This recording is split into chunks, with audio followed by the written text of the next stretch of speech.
I was just telling my husband how, like, a lot of us working class people are experiencing like crisis and mental health issues and in relationships because systematically we are oppressed, right? If you think about it on a scale, right, we have the rich people that's at the top, the working class, and then we have people that are considered poor, right? And they get almost all of their assistance, right? They get food, they get housing, they get Medicare, Medicaid, they get all of these assistance, right? But when you cross over a certain threshold, baby, they leave you out to die. You get nothing. You get nothing, right? So imagine that. They tell you, work. You need to work in order to have this. You need to work in order to get help, right? So you work. Now you have a place. You have everything you need, but you're barely making it. You're barely making it, right? So imagine that. You thinking, okay, you got to work. You get a good job. You get some monies, right? But you don't make enough to survive. You don't make enough to feed your family. Well, you make enough to survive, but you don't make enough to thrive. Yeah, to thrive and be comfortable. You don't make enough to say, you know what, I need a mental health break. Let me take a day off. But some people are still short though.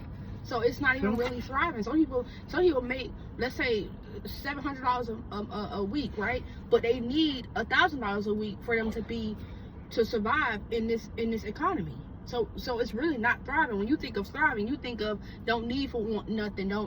That's not what a lot of us middle class and working people are experiencing. You're not robbing Peter to pay Paul. You're not saying, a lot of us are robbing. Which bill I'm gonna pay right now? Right. Which bill I can wait to pay because I don't have enough to pay this bill right now. So you start organizing which bills are priority. Exactly. But I was bringing this conversation up because I was telling my husband how a lot of marriages, right, that are middle class, right, a lot of us that are working class people, we are suffering in our relationships because of the hands of the oppressor, right? And systematically we are oppressed. So instead of us seeing this outside force as this is a threat to our home, this is a threat to our relationship, we start turning towards each other because of the stress of the bills, the stress of the family, the stress of work, like the stress of mental health.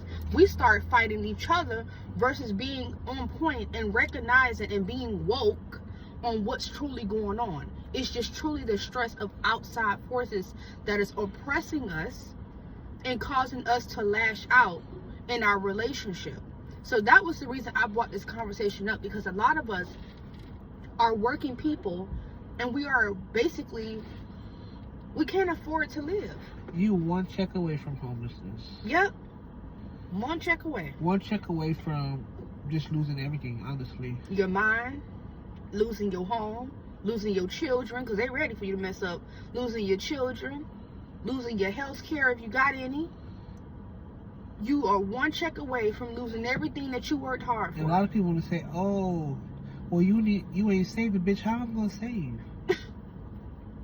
Save what? The dust from the fucking check? What am I saving? Because all the money's going on bills. Exactly. You see yourself as you start making more, you still have less money. I don't understand that. We have more money when we make less. Don't even understand. I don't understand how that works in America. We were making less money. All government assistance, not housing, but getting food stamps. And it was like the best thing ever. And now, now it's like, they say, oh, you need to work now in order to qualify for assistance. Now, bitch, I got a job. Because guess what? I did a job, and I don't need a shitty job, because guess what? Rent done went up.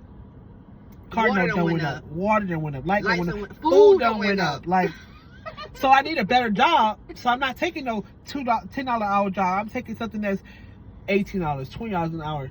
And I'm still barely making. Now you telling me I don't qualify. I don't qualify for nothing. I don't qualify not a damn thing. So we're going to end this by saying, be careful in your marriages with not being able to pinpoint where the stress is coming from. Because I'm not mad at you.